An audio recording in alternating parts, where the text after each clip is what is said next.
Hi guys and welcome back to the channel. Today I've got two replays in the Mercenary Tier 8 Premium Medium Tank, the Mantis.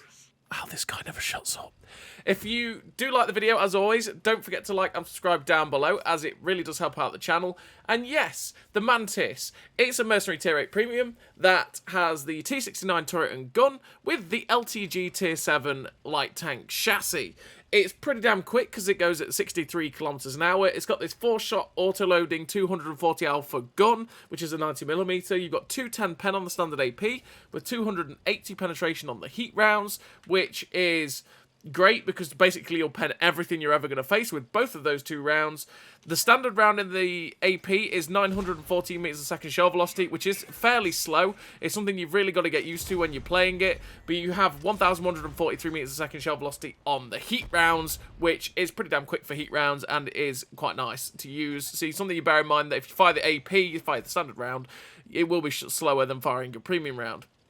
You do have 8 degrees of gun depression, which does help you on a ridgeline, but you do have the typical oscillating turret problem of only having 9 degrees of elevation, so be very, very careful when you are on a ridgeline and trying to look up. You might struggle to actually be able to find the shot on the enemy tank, because you just can't get the gun up to actually look at them. It's a problem especially for this tank because, as well, it is a very, very low to the ground kind of tank, so therefore there's a lot more situations where you are going to be struggling with that area of your game. You have pretty damn nice view range in this tank at tier 8. You've got 400 meters view range, which is fantastic. With the build we've got, you get up to 512 meters of view range, which means that you can actually spot for yourself like a light tank really, really easily. And this tank plays that pseudo light medium play style. It's very much like the Barask in that way, because you've got very good camo, you've got very good view range, and you've got the ability to have this really, really nice 4-shot autoload deal the damage out, and you can have a lot of fun with this tank. Add to that, obviously, you've got the 33.33 horsepower per ton ratio. You get up to 63 kilometers an hour, absolutely no problem whatsoever. And it is a really rapid tank. And it's very, very deadly. It's a very, very good tank. I mean, with the accuracy on the gun, you've got a 2.1 second aim time, which is fabulous. It means the gun doesn't take any time whatsoever to get aimed in. You've got 0.36 accuracy, which is getting onto the derpier side of accuracy, but it's still pretty okay.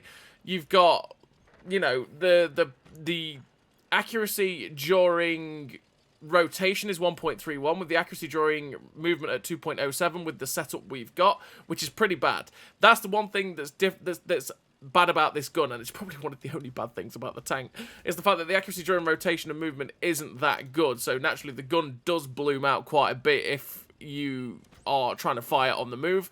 It's one thing that doesn't help it a bit when you're trying to fire on the move, is the fact that it is far more inaccurate, but it's still far better than the Barask at doing that.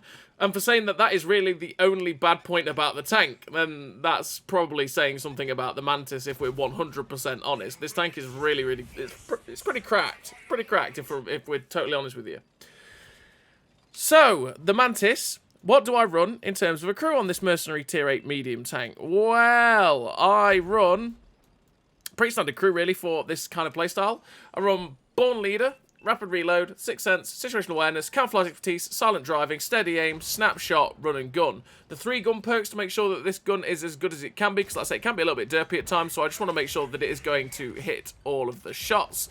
The Camouflage Expertise to make sure that this camo on this tank is really, really nice, and Silent Driving to make sure that my camo isn't affected as much by my movement, so that I can have, again, that camo that's slightly closer to what a light tank would have, where it's not affected by movement, essentially. And the other perks are what I'd take in general on most other tanks. And with that, you do get your concealment down to 262 meters of steel concealment, because in terms of equipment, I run the camo net, the vert stabs, or the gun stabilizer, sorry, and optics.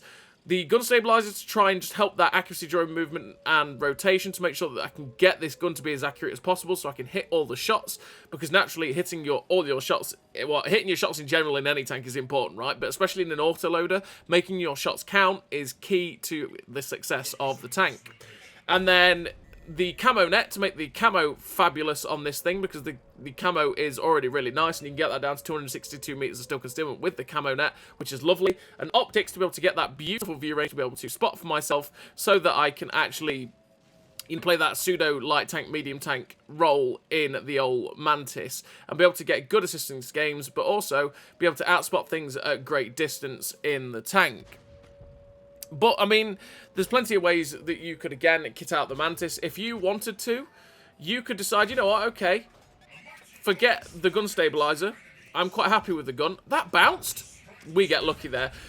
I just saw that, was like, no! How do we bounce on a Super Sherman? That could have cost us a lot more hit points there, and that would have been detrimental to our game. But hey-ho. Anyway, sidetracked. I digress. You could drop the gun stabilizer because you could feel happy with the gun without the gun stabilizer. That's quite possible. That's down to you. I did try it for a wee while, but I just got annoyed with the gun. Wow, that was a miss. But I did get annoyed with the gun without the gun stabilizer. So it's down to personal preference, naturally, as is everything in this game. You could drop the gun stabilizer, though, for the traction system to get yourself up to the 69 kilometers an hour that you could get in this tank. And you would reach that, so you would get 69 kilometers an hour, which is absolutely rapid. And you'd have backtrack traverse and all that sort of good stuff as well, which would help the mobility of the Mantis out a lot. And it would take it to that extra height, right, with the extra speed. But personal preference is everything in this game, and like I say, there's no real right or wrong way to set up a tank. It's just down to how you feel comfortable playing a vehicle. And that's how I feel comfortable with it, because the gun really did irk me without the gun stabilizer, so I put the gun stabilizer on, and thus I had better games because I felt more comfortable in, and more trust in the gun, essentially. So this first replay, we're on this map, which is Kasserine, and we've managed to run around, we managed to defend the base. We did get unlucky with that shot on the Super Sherman that you saw a minute ago that ricocheted when we were trying to clip him out. But luckily, we still had the shells to finish him off. Then we went for the RBRT on the Vanguard, who was also in the cap. And yeah, we ended up driving past a dead wreck and it sort of mucked with our aim circle. Thus, we missed by a country mile. But we still had 3 shots to finish him off. We've now made a mistake. Can you see the mistake? I can see the mistake. Have we realised yet that we've made that mistake? I don't think we have. We'll realise in a minute, probably, when we press A to reload heat. Because, yeah, because you don't have the most... There we go. Because you don't have the most ammo in the universe in this tank, you really have to keep an eye on your ammunition. Because there's no point holding on to one shell at times, so you will decide to reload, and which, you know, to reload you press right on the D-pad for me, anyway. And that's that controller setup. It might be different for your controller setup. And yeah, you can then reload the clip, and you'll end up in situations at times where we only had one round of AP, and that was it. And we spent 20 odd seconds reloading that one round of AP, which then makes it very, very awkward. And you really do have to keep your eye on the ammunition choices so that you can at least make sure that you've got full clips ready to go after people like this SU-130PM. Oh, come on, gun. Oh, come on, gun. We could have finished this SU-130PM if you just behaved. Looking for the shot. We do get that one in, though, to finish off that SU-130PM. And now we're on a full reload in the Mantis with 1 tank left on the enemy team. This game went very close very quickly because we were like 7 tanks up and all of a sudden we're 3-1. It's me and 2 other heavy tanks against this Mantis. We are reloading and we are ready to go. So we're going to put ourselves in a position where we can get shots at him. Unfortunately, 1 hits the floor. The second one is a heat problem. The heat gets absorbed by his tracks and just it doesn't pen, which is a problem with heat at times. And we're going to put ourselves on top of this ridgeline to make sure that we can try and get some shots at this Mantis. If he tries to run away, we can at least get the shots from the up on high. But he gets unspotted, and because we are playing the Mantis ourselves, we know, okay, the Mantis has good camo, he's going to get away.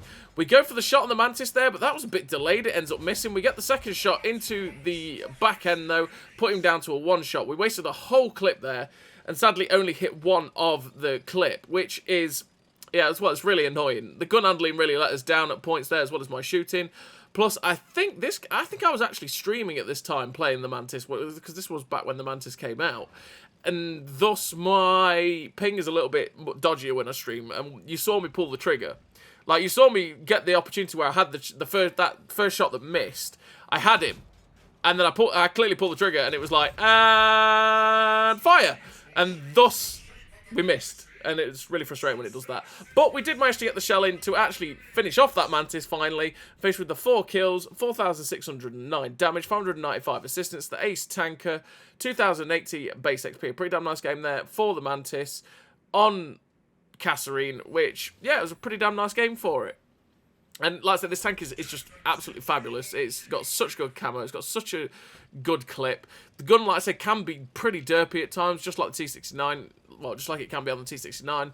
But you can be so deadly with it. And especially if you use the camo and the view range to your advantage, you can get those stealthy assassin kills quite easily. So now we're on the second replay of the video, and the second replay, we are on this map, which is Lakeville, and we are going aggressive, baby. Look at this. This is an aggressive play. Does it... Wow, that was a great shot. Does it work all the time? No. No, it simply doesn't. This is a do-or-die play. It's like D6 on Malinovka. It's a do-or-die play. You could spot the whole enemy team, you could get a lot of assistance. Or your team just won't shoot, you won't get any assistance. And or you'll end up here at E5, E4, and someone will just YOLO you from their team, which happens a lot of the time. It's just like D6 at Mali, like I say. That position on Mali can be so profitable for you as a player, because you can get a ton of assistance and a ton of damage, but the problem is it opens you up to absolute YOLO plays, and when those YOLO plays come, there's not much you can do about it half the time. You either die or you lose most of your hit points, and it's just not a good time for you. And yeah, this is another position that is exactly like that. But we are spotting this VZ44-1, who is directly in front of us. He is very much looking for the shot at us. We're waiting for our clip before we try to do anything. I try and light the guy up. Unfortunately, he does manage to get the shot in. I wanted to light him up again, though, so that my friends could finish him off, which the artillery does manage to do. We did get one shot into him, though. We put the shot in towards the Hellcat 105, try and lead the shot onto him this time, but unfortunately, we end up hitting a building that we just couldn't quite see. And they've won the town. They've won the town, because basically what happened is we spotted their whole team, and my team turtled at K7. It happens sometimes. If you just end up spotting the enemy team, the whole team just stops and goes, oh, I can fire at them, and then they never move from that position ever again. It does happen, which can be a bit frustrating. We did manage to get a shot there into the Indian Panzer, but unfortunately, what I wanted to do was escape. I wanted to escape straight down the 4-line, but that Indian Panzer spotted us and got a shot into us, which made me go, oh, yeah, I'm boned. I can't get out. Like, he will spot me and I just lose hit points. Like, I need to be unspotted if I'm going to do this. My whole team, as you've just seen, is still sat over there at K7.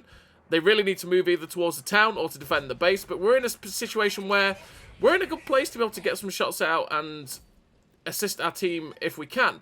But this is where I decide, okay, you know what? No. If I need to take the hit from the Indian Panzer, we've got to risk it for a biscuit. We've got to get out. So we're just going to duck, dodge, dip, dive, and dodge. And we are out of that middle road. Oh, my lord, that artillery shell was close. Thank the gods that didn't hit. We're up to 2.2k damage with 1.2k assist. And we're just waiting to see if we can get a shot at this Astron Rex. Maybe he drives out. And the T-150 ended up driving out, which is another tank I was waiting for, because he was going to give me a shot if he wanted to drive out. But sadly, we didn't quite get the shot in. I'm just going to poke back up on this little ridge to see if the Indian Panzer's moved up, see if anything else has moved up. Because possibility I could spot the Indian Panzer from the top of this rock. But the Astron Rex over there is possibly going to pull out into a position I can see him if I actually look. You can see I then realise, oh, can I get a shot at the T-150? No. Can I get a shot at the Astron Rex? Maybe. There he is. I thought he was going to pull all the way back, but unfortunately he didn't. The second shot does go in, though, and we finish off the Astron Rex. We've got one shot left for the APM X30, and that goes straight into the side of that guy's fairly successful clip. Unfortunately, we missed the first shot, but the next three did go in. We're with 2.8k damage with 1,290 assistance. There's some tanks that have actually gone back to attack the Ferdinand. We've actually won the valley. What happened there? Well, that was quick. So the Ferdinand's won the vallay and is now trundled towards their base. He's got 3 tanks attacking him, which makes me think, maybe those were the guys that were at C4. But I'm not ready to give up this position yet, because this position is still yielding shots towards the AP AMX-30 and possibly this T-150 if he pulls back far enough, but he doesn't quite do it.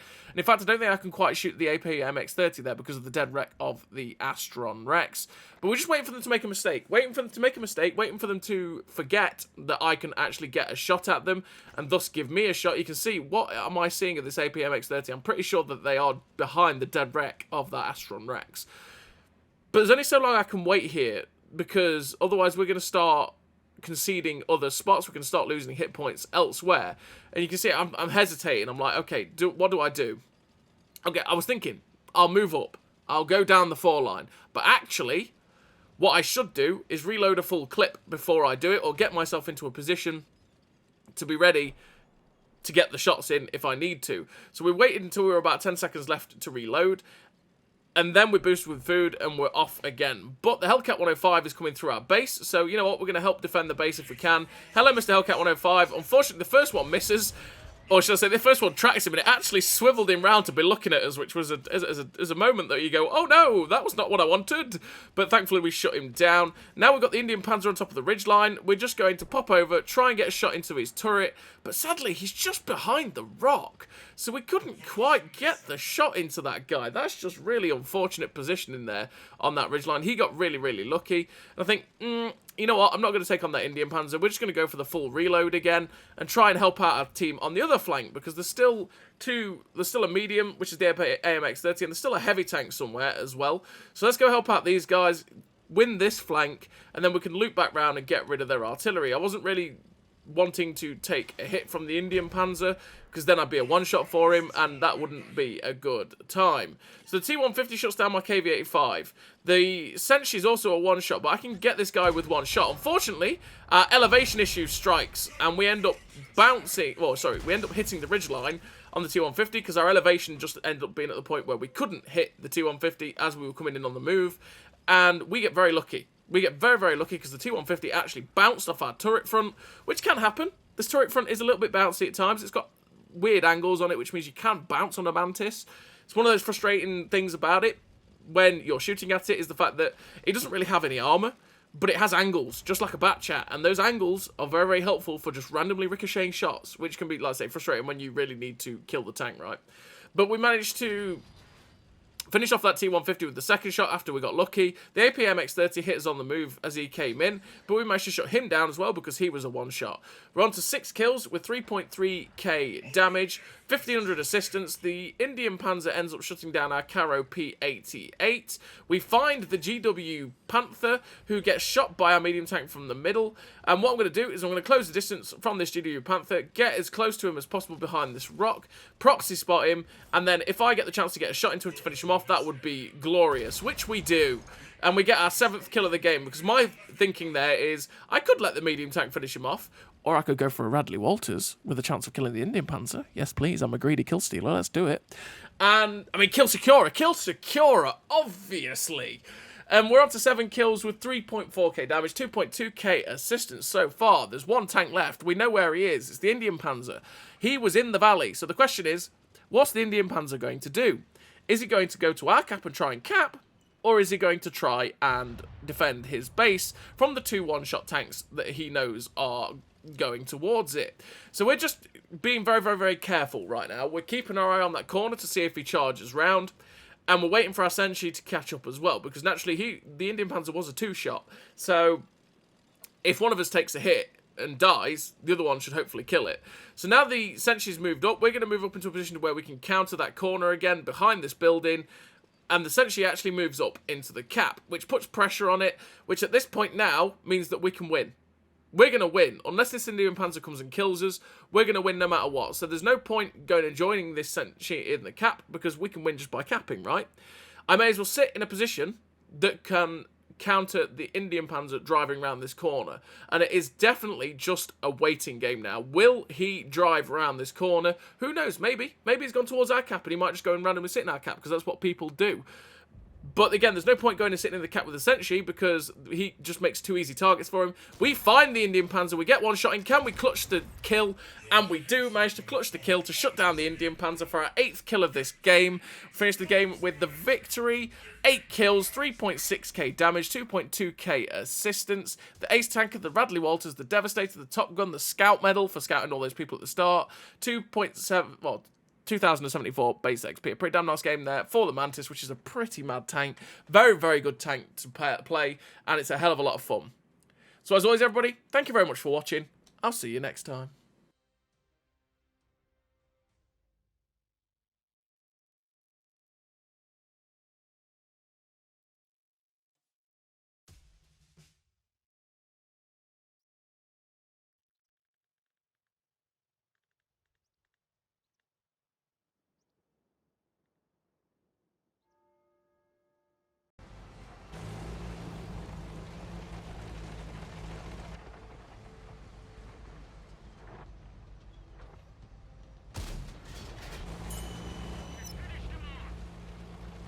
A great success.